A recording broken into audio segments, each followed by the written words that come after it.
byafashije ahubwo uretse kuba byarasenye Israel. Kandi Israel ndariya nkabona ahubwo ishobora kuba igiye kujya ahaga harenze Amerika itekereza, kubera ibintu Amerika yakoze, kuko barimo bategura ibiganiro kugira ngo bagire ibintu bashyira ku murongo.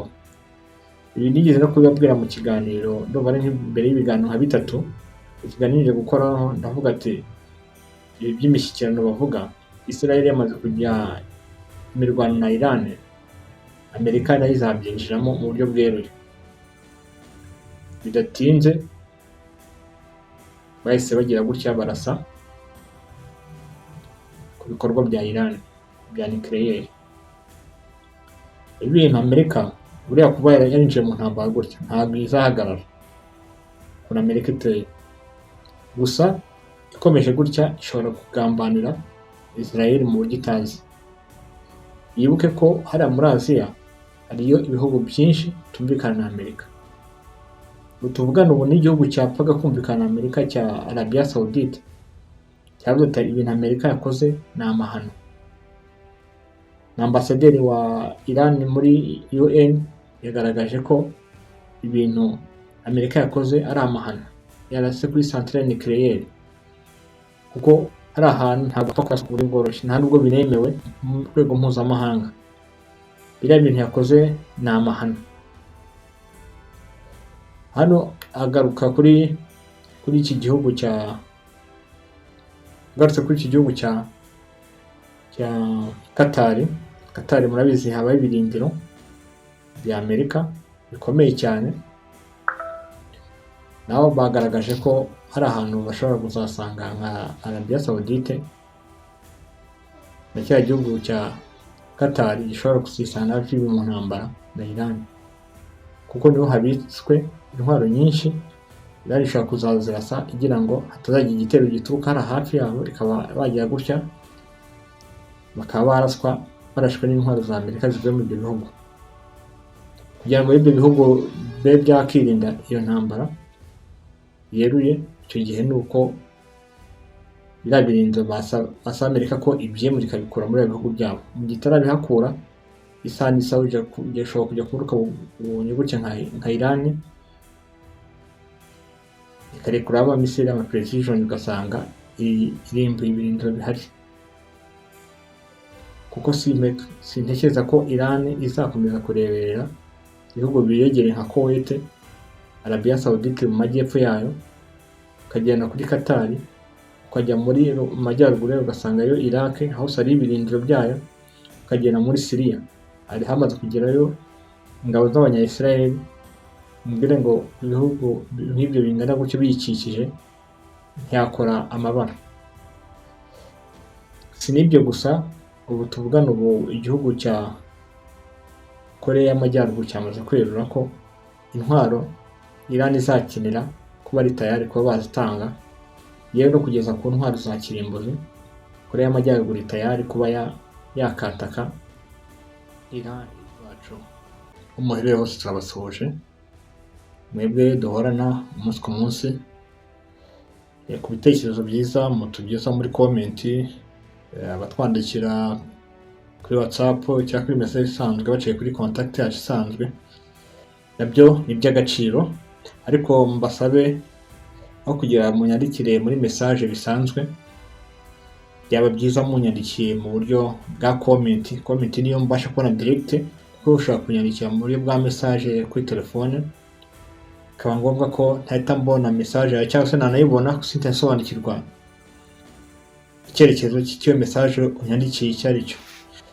Biba byiza iyo ushyize muri comment kugira ngo njye menya ukuntu ntandukanya message z'abantu zisanzwe na message zirimo za muri commentaire. Yego, tubahaye ikaze.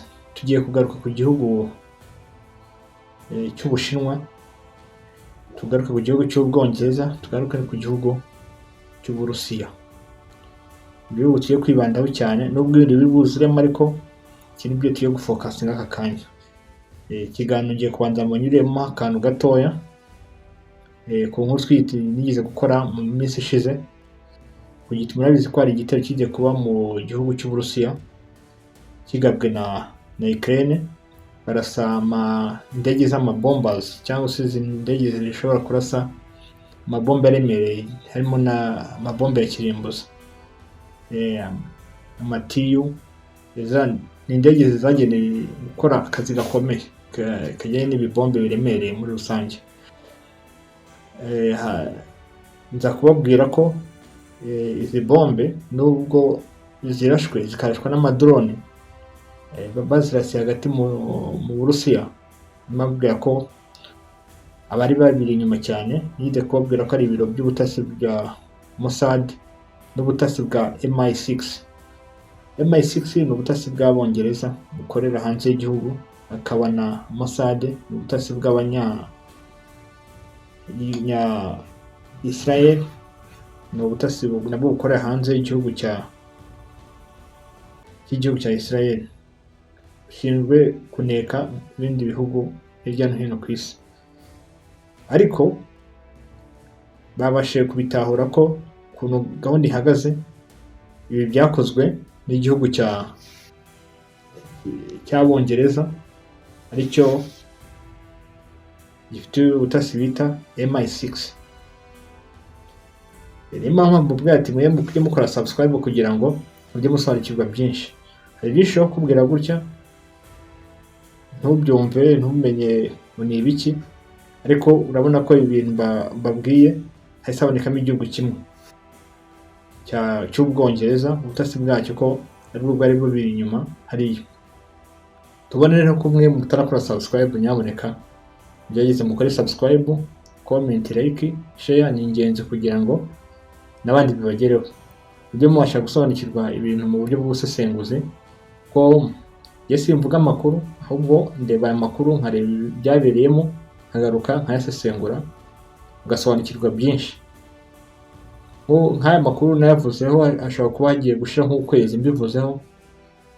Bazi ko igitero gishobora kuba kiri hejuru y'ibyumweru nka 3 kibayeho, ndumva ukwezi kuri hafi gushira. Iki ni ikiganiro kiriho kuri channel yacu, musubiye inyuma cyane mwareba mukareba amavideo yabanje avuga ku Burusiya na Ukraine, baza gusanga muri icyo kiganiro. Video zo ni nyinshi, ariko mwanyuramo mukareba. Ni ikiganiro dukora dushyiramo ubusesenguzi ku buryo tutavuze tugendeye ku marangamutima, tukagendera kuri ibintu biri realite bishoboka. Ntabwo mvuga amakuru mbogama cyangwa mvuga amakuru y'ubusesenguzi ngo ngire igihugu mbogamiraho, ahubwo ngendeye ba realite, uko ibintu bihagaze, uko umwuka uhagaze, uko amateka y'ibihugu ahagaze. Kuko ndabanda umuntu ubasha gukurikira intambara zibera hirya no hino ku isi, abasha gukurikira diplomasi n'ubukungu muri rusange bw'ibihugu, ukuntu bibanye muri rusange. Urumva ni ibintu mfitemo experience, ni ibintu mbasha kureba nkabibona mu isura yagutse, ku buryo ntajya kure cyane y'ibiba kuri iyi si n'ibizaba hazaza. Nibura hejuru ya 70% ibintu mvuze hano ushobora kubibona nko mu myaka iri imbere, cyangwa mu minsi iri imbere, cyangwa mu mezi ari imbere. Bivuze ngo rero abantu benshi batekereza ko ibintu nkora ari fanatisme. Oya, ntago ari ugufana, ntago ari ibintu byo gufana, abantu benshi batazabyitiranya. Yewe nkora ubusesenguzi kandi ngendeye kuko mbona ibintu, kandi nkora ubusesenguzi kuri politike mpuzamahanga ku bantu benshi badasobanukiwe ku biganiro nkora. Nibyo nibandaho cyane. Ntabwo uzigera wumva mvugamo ibiganiro by'umupira, ntabwo uzigera wumva mvugamo ibiganiro by'imyidagaduro muri rusange, ahubwo uzasanga ibiganiro mvuga biri politike, biri mu bukungu, birimo diplomasi, mu byo mvuga byose. Yego, wenda kanyuzemo, reka tugaruke ku ngingo nari mbabwiye. Icyo ni ikiganiro gishobora kuzabagezaho mu minsi iri imbere, ariko reka tugaruke ku gihugu cy'Ubushinwa. Igihugu cy'Ubushinwa, Amerika yakibwiye ati ngo nibwire Irani bihagarika intambara kugira ngo idakomeza kuraswaho.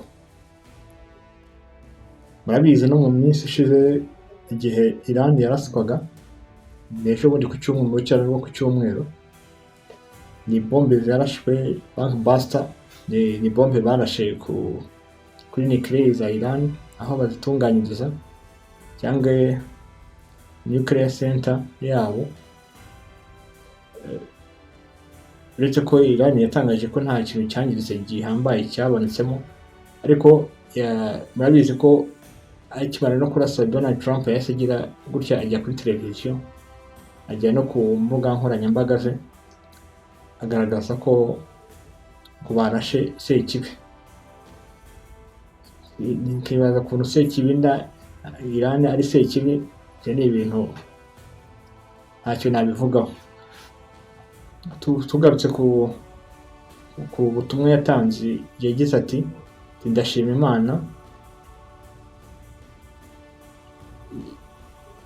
Imana yuko ibitero twakoze nta wundi muntu wabikora kuri iyi si.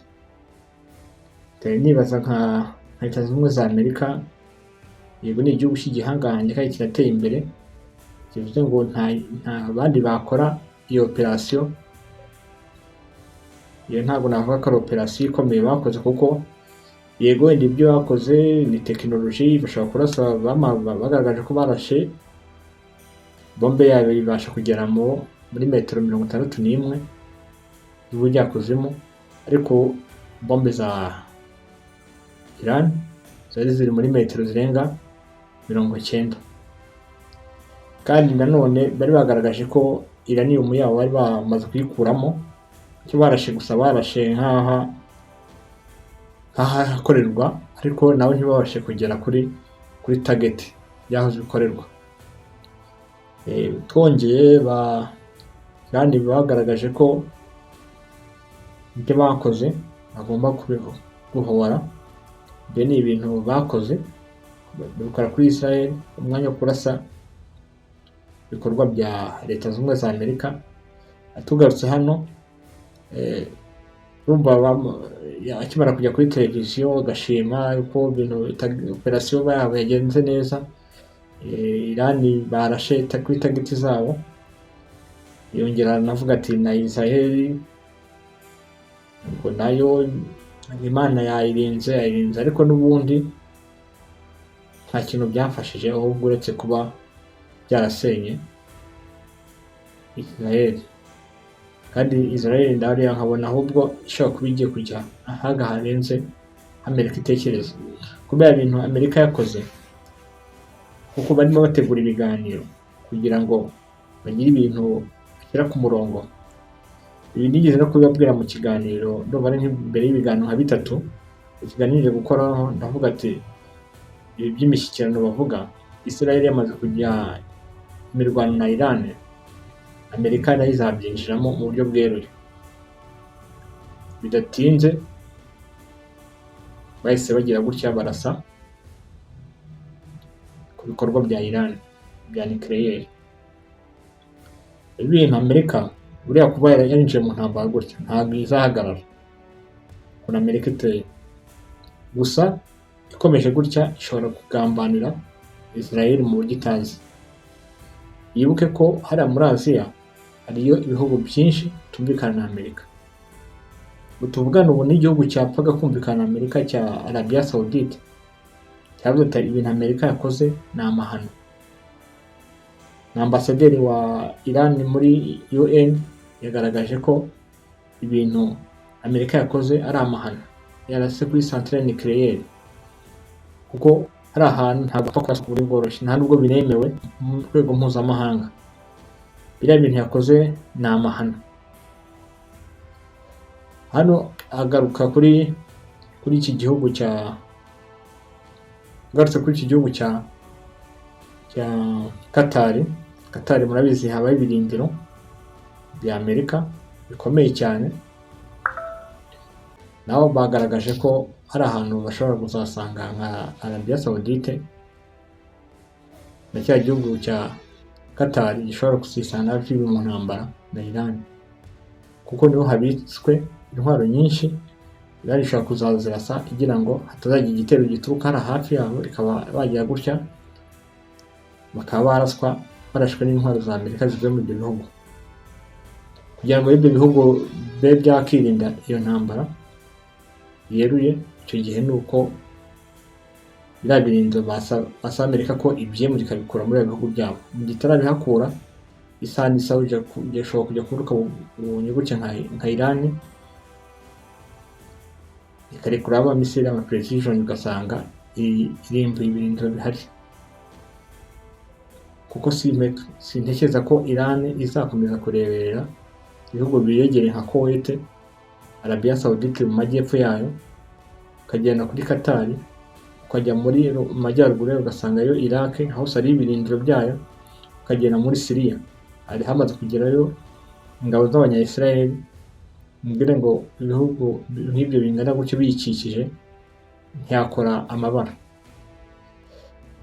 Si n'ibyo gusa, ubu tuvugana igihugu cya Koreya y'Amajyaruguru cyamaze kwerura ko intwaro Irani izakenera kuba ari tayari kuba bazitanga, yewe no kugeza ku ntwaro za kirimbuzi. Koreya y'Amajyaruguru tayari kuba yakataka Israel.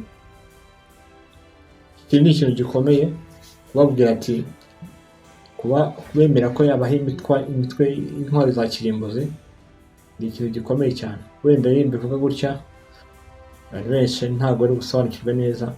Mwibuke ko muri 1945 mu ntambara ya kabiri y'isi, mwibuke ko hari ibitero bigiye kubaho mu Buyapani, baharatsa bombe atomike, bombe ya kirimbuzi yagize gutya isenya umujyi wa Nagasaki na Hiroshima. Ni imijyi iteye imbere cyane irimo n'inganda ziteye ubwoba zitangaje zigezweho muri iyo myaka. Inganda bazisubiza hasi kugera aho amaradiation n'ubu yagize ingaruka ku bantu bakivuka. Bavuka ukabona bafite ikibazo cy'amaso atareba neza, ugasanga bafite ingingo itameze neza. Ibintu byose byaturutse kuri iyo bombe atomike. Bivuze ngo na bombe atomike zigezweho kuri iki gihe harimo izikubye hejuru y'icumi kuzamura bijyanyije n'izo bombe zanashwe muri Nagasaki na Hiroshima mu Buyapani. Ni bombe n'ubu zitera ikibazo ku mwana uvutse akavuka afite ikibazo, yaba mu bwonko yaba mu ngingo, n'ubu yacyabijyaho ingaruka. Urebe imyaka itambutse ubwa muri 1945 kugeza n'ubu ingaruka ziracyahari. Bibaza rero Amerika ikomeje kwinjira gutyo, bikaba ngombwa ko hagati ya Irani na Israel baterana izo ntwaro za kirimbuzi. Kandi mwemeye kubamenyesha ko Koreya y'Amajyaruguru yamaze kubyemeza ko igomba kuzibashyikiriza mu minsi ndetse ya vuba. Kandi buriya kundi Koreya ya ruguru iteye, wenda ku bantu benshi batayizi, buriya Koreya ivuga ikintu yamaze no kohereza intwaro buriya ubu tuvugana ubu yamaze no kusohereza, nta nubwo izasohereza. Gusa kugira ngo icunge umutekano wazo ishobora kuzinyuza mu Bushinwa. Urabizi ko mu Bushinwa hari indege zirimo zirajya zitwara intwaro zikazijyana mu gihugu cya Irani. Niza kubabwira ko hari indege Abashinwa bafite, ubona ihagurutse ikakoreka ko igiye mu kindi gihugu, ukayibona kuri radari, ariko yajya kujya mu kirere cya Irani ikahita ibura kuri radari. Bivuze ngo urumva ni igihugu kimaze gutera imbere, uhanyuze intwaro biroroshye. Intwaro za kirimbuzi tuvugana ntekereza ko zanagezeyo. Buriya Koreya y'Amajyaruguru ivuga izi ko yamaze kubyohereza. Kuko Koreya y'Amajyaruguru ni kenshi yakomeje kwigaragaza cyane cyane ku ruhande rw'Uburusiya, ikajya ivuga ibintu ariko ikabivuga yamaze kubyohereza n'ibindi biri mu nzira. Kandi n'Ubushinwa buriya nabwo ukuntu buteye nabwo ntabwo bwaba buri kure cyane ya Irani. Murabizi hari n'igihugu cya Pakistan. Iki kintu yize kukivugaho Pakistan, nabwo ati Pakistan nubwo Amerika yifasha mu buryo bw'igisirikare, ariko ntabwo buriya Koreya y'Amajyaruguru Pakistan izarebera, kuko ni igihugu cy'igituranyi.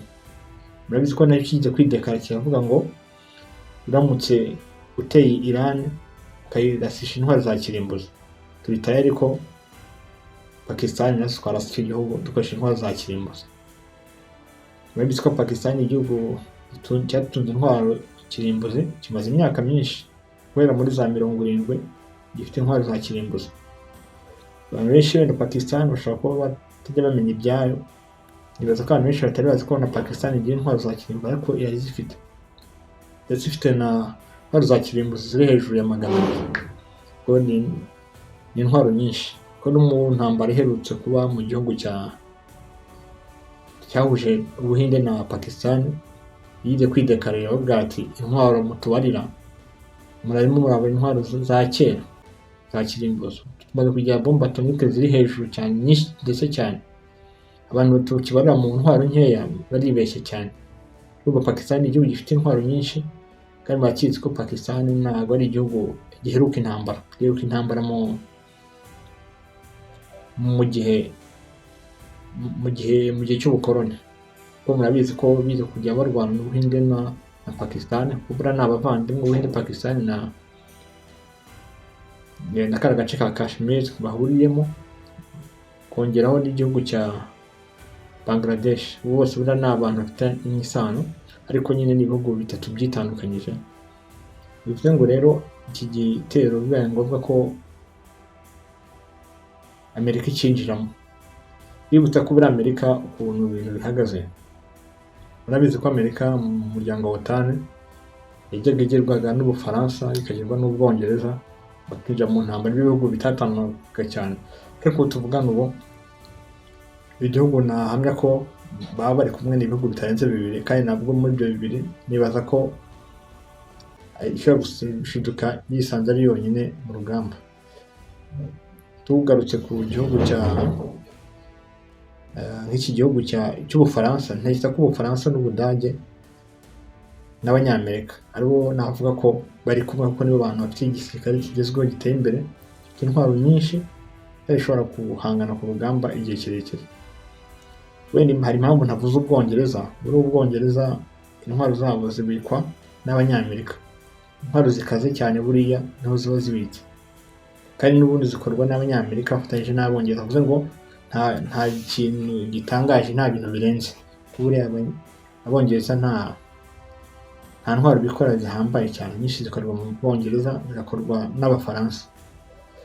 Tugarutse ku gihugu cy'Ubufaransa, murabizi nacyo si igihugu cya resista mu ntambara, kuko Ubufaransa murabuzi ko bwajyaga bugira ubukungu bwabaga bushingiye ku bihugu byo muri Afurika bukoroniza.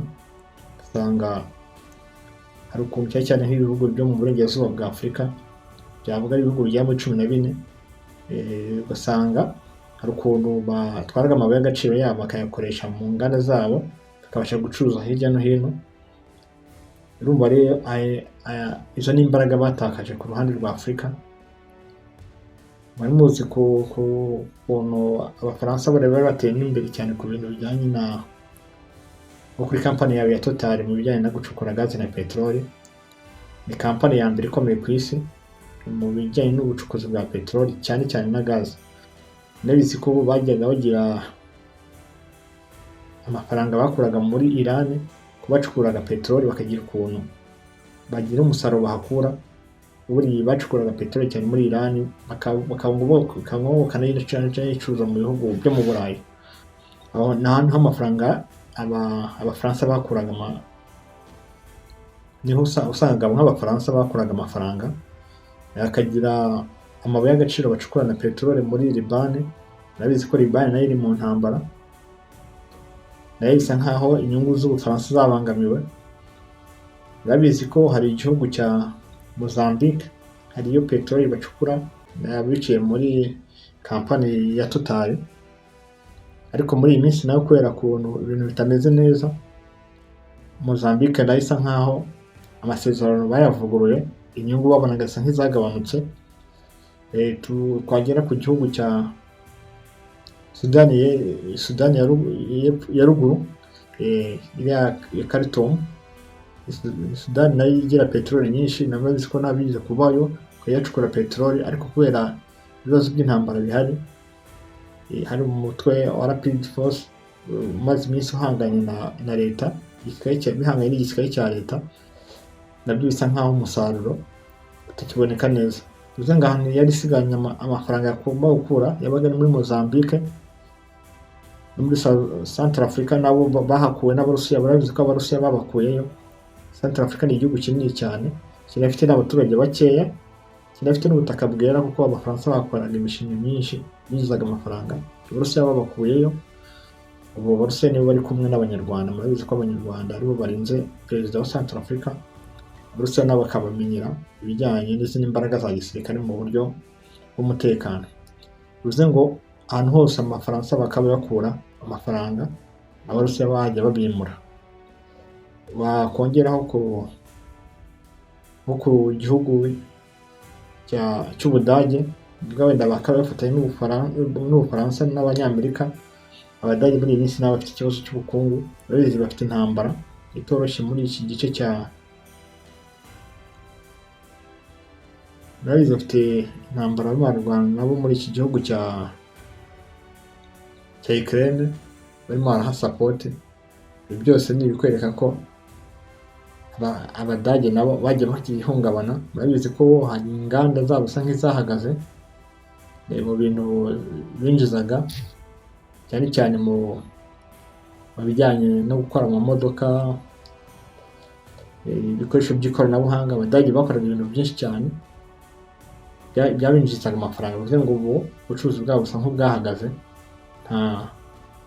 nta kintu bakibona cyane kuko urabibona, kuko bajyaga bagira gutya bakagura peteroli bakagura mu gihugu cy'Uburusiya, ibyo bakoze bikabasha guhenduka ku masoko. Ariko tuvugana ubu byaragoranye kuko peteroli isigaye bayikura kure, isigaye bakoresha iy'Abanyamerika, bagakoresha gaze. Kuko gaze barikoresha nyinshi cyane, cyane cyane mu buryo bwo gushongesha ibyuma, mu buryo bwo gukora ibintu bitandukanye bifashishije, kuko gaze niyo bifasha batwika ibyuma cyane cyane bikoreshwa mu nganda z'Abadage.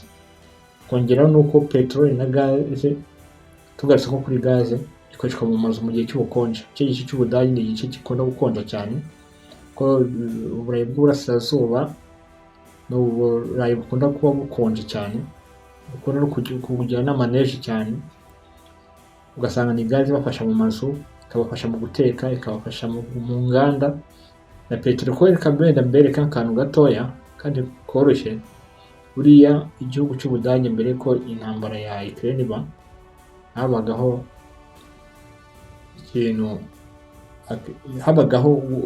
urabizi niyo hacaga, nize kubisobanura mu biganiro byatambutse, hanyuraga imiyoboro myinshi ya gaze iva mu Burusiya direct ikaruhukira mu Budage. Ubudage noneho bukayiseparatinga mu bindi bice by'Uburayi. Bivuze ngo yari centre ya gaze hariya. Bivuze ngo iyo ufite centre ya gaze mu gihugu nka kiriya, ibindi bihugu byose urabigenda bisoresha, kuko aba ari wowe ufite, mbese ni nk'uko twabyita nk'ikigega. Ufite ikigega cya gaze gishobora gutuma ubona gaze ihagije ukayihereza ibindi bihugu, ukabyishyuza. Urumva bagiraga inyungu, bakoraga ibihugu bishyuzaga bibakikije, abo bahaga iyo gaze. Ubudage bwari abasoreshaga, bari bacuruzaga bukabishyuza. Iyo yari inyungu ko yacuruzaga ku bihugu by'Uburayi.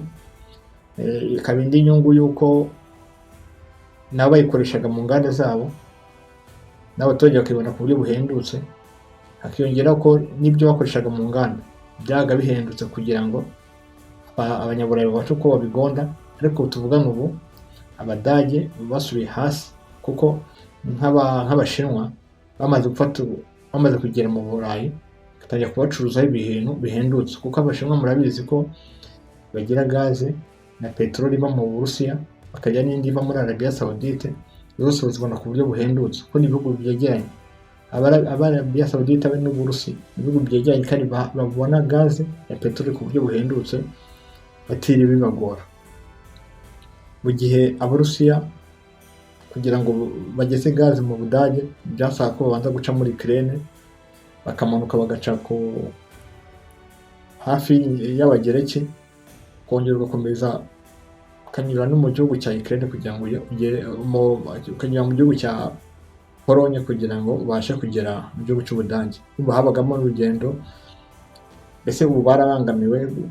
Na peteroli bagerageje kugura na gaze bayigura mu gihugu cy'Ubuhinde, kandi Ubuhinde nabwo uburyo babagorana nabwo, ababazi ko Abahinde nabo ntibayigira, ahubwo nabo bayikora mu Burusiya, ikajya mu Burusiya, Abadage bakajya kuyigurira mu Buhinde. Bivuze ngo n'ubundi barimo barabamba ibihombo. kuko urumva banda kugura gaze na peteroli y'Abarusiya, ariko bagize gutya baguze gaze y'Abarusiya ariko yacururijwe hehe? Mu gihugu cy'Ubuhinde. Bivuze ngo nabwo bisanze mu bihombo, kuko urumva niba n'urugero metero kibe ya gaze n'urugero bayibonanaga dufate nk'ibihumbi wenda dufate nk'amayero wenda nk'amayero wenda dufate nk'urugero amayero 200 n'urugero. Bivuze ngo byamaze kwikuba inshuro zirenze 3, barimo arifata nko ku mayero nka 600 kuzamura. Bivuze ngo bose bisanze mu bihombo. Tugarutse ku gihugu cyaha mu burasirazuba bwo hagati, harimo turimo tuvuga ku Bushinwa. Tuvugana ubu Ubushinwa bwamaze kudekarara ko sapoti yose Irani izakenera bayemeye, yewe no kuba bagera ku ntwaro za kirimbuzi.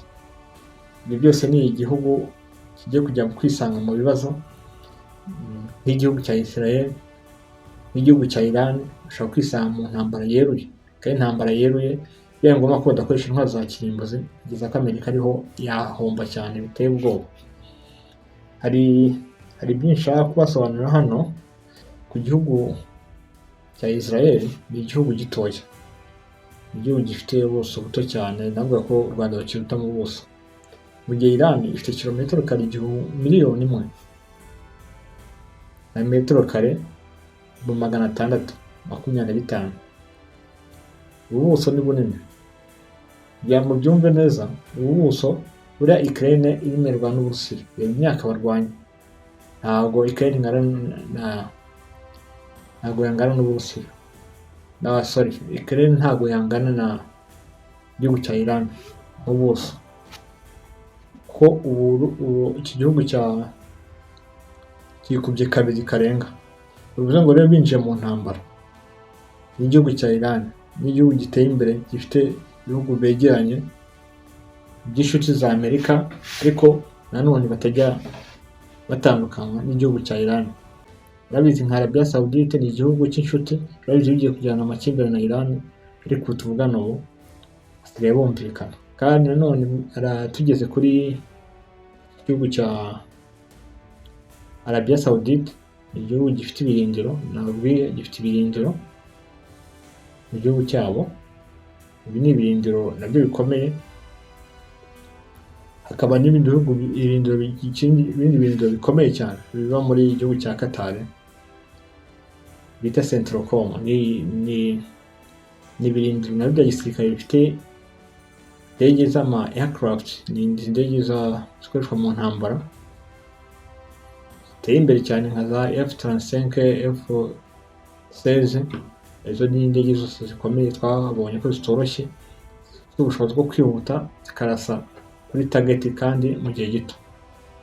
Ibi byose byahita bikurura intambara. Urabizi ko Irani nayo ifite drone ziteye imbere. Hari nyinshi mwagiye mubona muri Ukraine zagiye ziharasirwa cyane.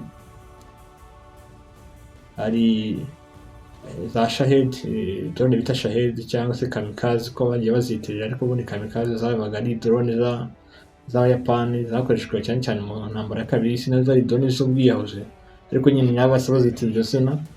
Sinakubwira ngo izina ryaturutse, ariko izina ryayo ni Shahed.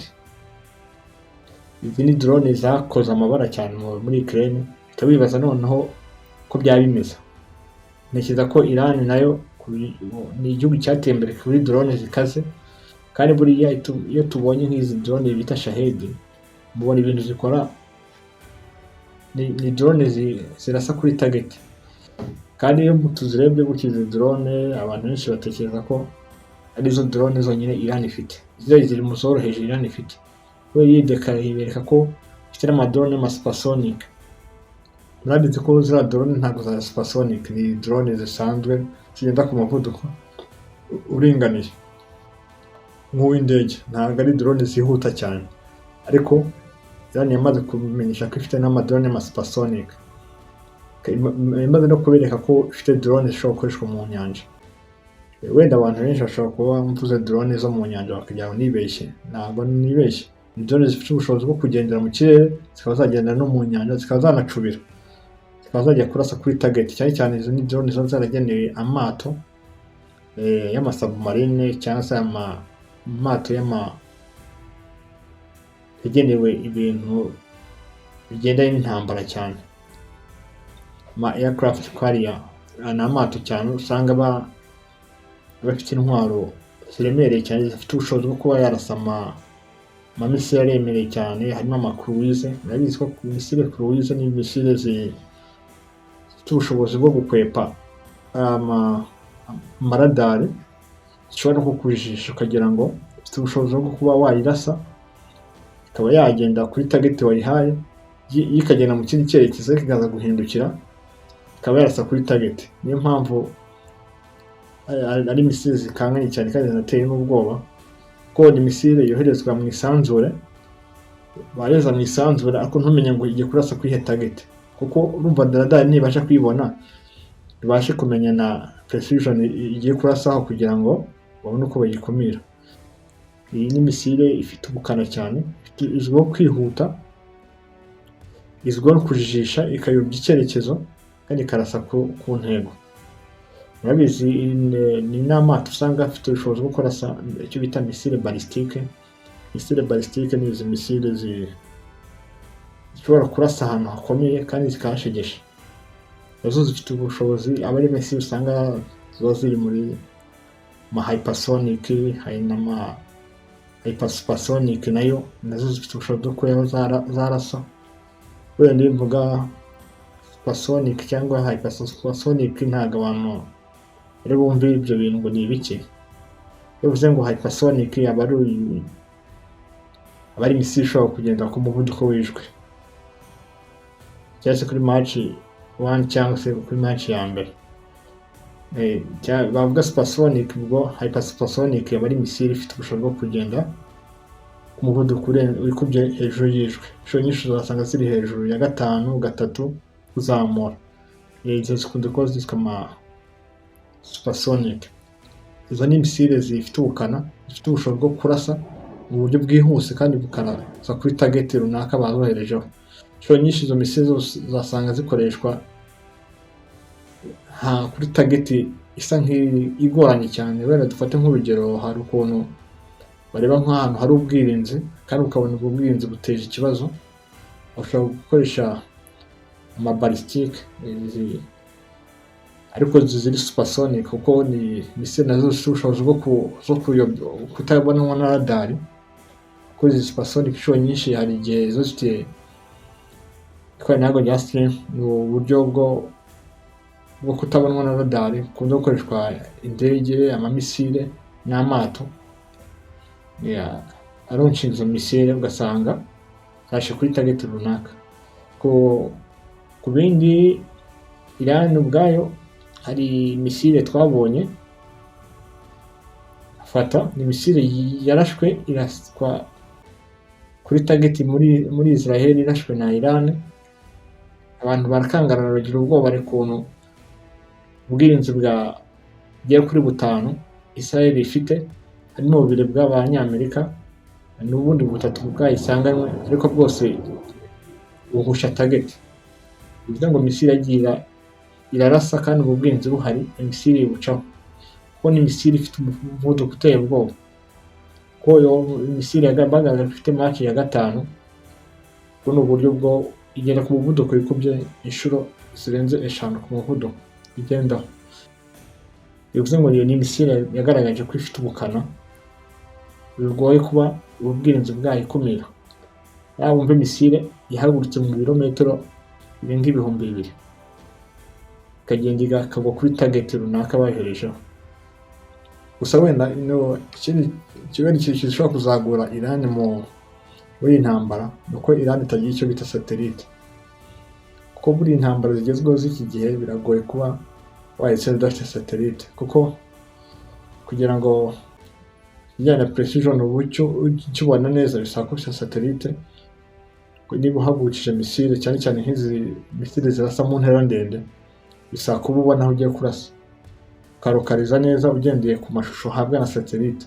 Bivuze ngo Irani bishobora kuzayigora kereka iramutse ikoresha ubushobozi bw'Abashinwa cyangwa cyangwa se bw'Abarusiya, ko nibo bariye babo. Babizi ko Ubushinwa n'igihugu cya Russia, ibihugu bibana mu cyo bita BRICS plus, umuryango w'ubukungu.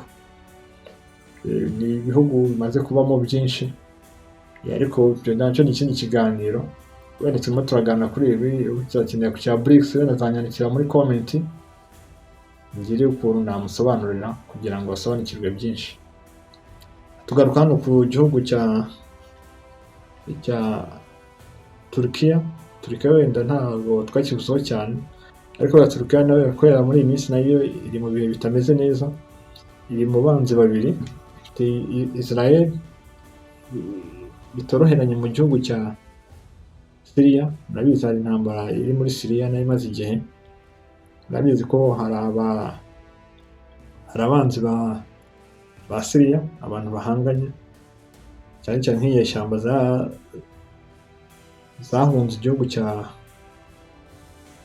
cya Turkiya zibera mu gihugu cya Syria.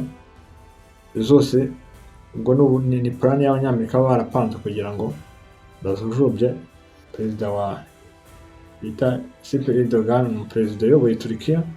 Twongeraho no kuba n'igihugu gifite mu burengerazuba bwayo igihugu cy'Ubugereki, muri hafi y'iriya nyanja y'umukara. Ni inyanja inyuramo intwaro nyinshi zije gusapotinga igihugu cya Ukraine, ariko igihugu cya Turkiya ntabwo kibyemera ko banyuza ziriya ntwaro, ngo ushaka ko bazinyuza ahandi, cyane cyane nk'izi ntwaro ziremereye cyane, ari intwaro ziba zagenewe kunyura mu mato, kugira ngo amamodoka biba bisa nk'ibigoye cyane. Murabizi ko n'igihugu cy'Ubugereki nabo kitari cyumvikana n'igihugu cya Turkiya. No minsi ishize muherutse kumva igihe Irani yarasaga mu gihugu cya Israel, Netanyahu, minisitiri w'intebe wa Israel, ariho yahungiye akajya kujyana ibiganiro. Bivuze ngo bari biteguye ko wenda igihugu cya Turkiya gishobora gusa support igihugu cya Irani mu buryo butunguranye. Bari uburyo bwo kugira ngo bazabime inzira yo kuba banyuzamo amato cyangwa se banyuzamo intwaro ishobora kujya gusapotinga igihugu cya Irani. Murabizi ko igihugu gikora byose, n'ibihugu bikora kuri ya nyanja ya Mediterane, cyaba igihugu cy'Ubugereki n'igihugu cya Turkiya. Aha ni uburyo yagiye kwaka support kugira ngo Amerika igende ihafunge, hatambika amato mu nyanja ya Mediterane, ku buryo Turkiya iramutse ishatse gutanga support bayitamamira, ku buryo itagira ikintu itanga muri kiriya gihugu cya Irani. Kuko buriya igihugu cya Turkiya Israel iragitinya cyane, kuko irabizi ko ari igihugu giteye imbere, gifite n'intwaro zikaze cyane, cyane nk'amadrone. Murabizi amadrone bita